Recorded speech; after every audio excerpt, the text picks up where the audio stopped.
At an early age, na-realize ko kagad yung value ng pera. Kasi ang father ko kailangan pang mag-abroad para mapagtapos kami sa pag-aaral. Akala ko, na nakatapos ka, papasa mo yung board exam, tapos na. Hindi pala. Pag nakatapos ka, tapos ka rin. Dahil hindi ganun kadali makahanap ng trabaho. Yung unang-unang kumpanya na pasukan ko, akala ko kapag nagsipag ka, bigay mo yung best mo, maging loyal ka sa company, ang bilis umasenso. Hindi pala. No? Hanggat hindi ikaw may control ng income mo, you're not in control of your life. Alam ko, ang pag-asenso, nasa business. Kaso nga lang hindi ko alam kung ano yung business para sa akin. Na-invite ako sa networking, akala ko benta-benta. Sabi ko, hindi ko linya yan. Hindi bagay sa akin kasi chemical ako, yung products all natural. Kaso nga lang meron ako na-meet na engineer din, katulad ko, na kumikita ng 300,000 isang buwan. Na-challenge lang ako. Kung kaya niya, kaya ko rin. So, pinag-aralan ko, nag-train ako. Then, nag-start ako sa InGlobal, May 2009. Yung mga tao akala ko sasama sa akin, yan yung unang-unang minaniwala sa akin. Pinagtawanan ako, kinutsa ako, at sabi wala daw mangyayari sa akin dito. Pero dahil meron ako nakita sa InGlobal, sabi ko, itutuloy ko talaga to. Yung first check ko dito is 4,500.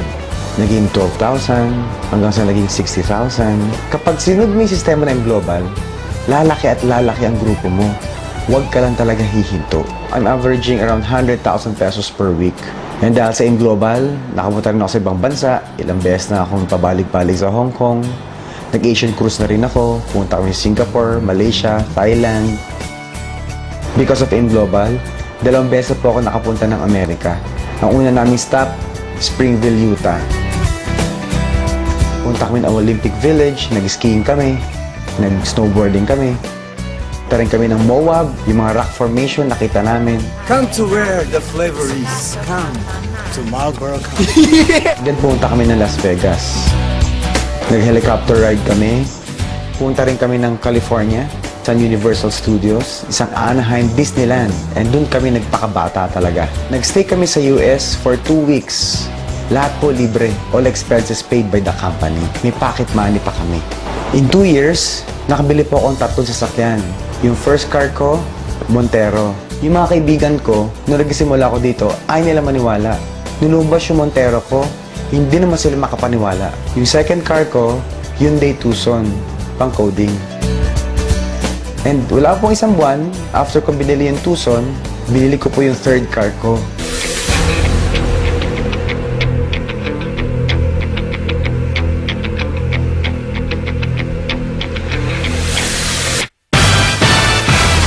Yung Nissan 350Z. Baliw na baliw talaga ako doon. Ito po yung sports car na ginamit mismo sa Tokyo Drift. Kahit na hindi mo pangarap, kahit na pangarap ng kapitbahay mo, pag sineryoso mo, ibibigay ng InGlobal. And after 1 year, nakabili rin po ako ng condominium worth 5 million pesos.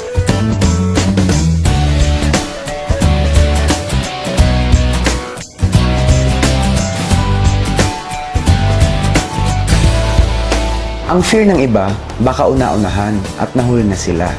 Katulad ko, after 3 years pa bago ako nag-join. Pero may prinsipyo nga ako you don't have to be the first, you just have to be the best. Sa InGlobal, hindi lang naman puro pera, bahay, sasakyan nagbibigay sa'yo. Nag-gain ako ng knowledge, ng skills, na-develop yung personality ko, na-boost yung confidence ko. I was able to gain control of my time and my life. And most important, I was able to become a global ambassador of hope.